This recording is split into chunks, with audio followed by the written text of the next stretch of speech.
અત્યાર સુધી 4 દિવસ થઈ ગયા છે અને આ ખાતર બિલકુલ સૂકો, હજુ દાણો સૂકો જ છે, એકદમ ડ્રાય છે, કોઈ જાતનો ભેજ નથી, કોઈ જાતનું પાણી છોડ્યું નથી. ઘણા ખેડૂતો એવો કહેતા હોય છે કે રાસાયણિક ખાતર સાથે મિક્સ કરવાથી પાણી છોડી જાય છે.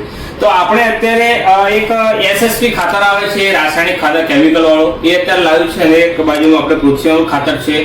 તો એ એસએસપી ખાતર એટલે સિંગલ સુપર ફોસ્ફેટ ખાતર આવે છે.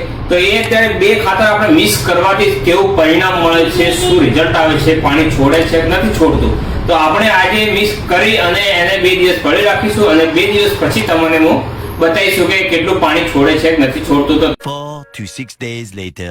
આ જે ખાતર અમે મિક્સ કરેલું છે ને, એ એસએસપી ખાતર અને પૃથ્વી અમૃત ખાતર બંને મિક્સ કરેલું છે. મિક્સ કરવાની તારીખ છે 26/4/2025. આજે 4 દિવસ થયા છે. તો તમે ખેડૂત મિત્રો પૃથ્વી અમૃત ખાતર અને એસએસપી ખાતર બંને મિક્સ કરી અને કોઈ પણ પાકની અંદર ઉપયોગ કરી શકાશે, ગમે ત્યારે ઉપયોગ કરી શકાશે, કોઈ ટેન્શન લેવાની જરૂર નથી.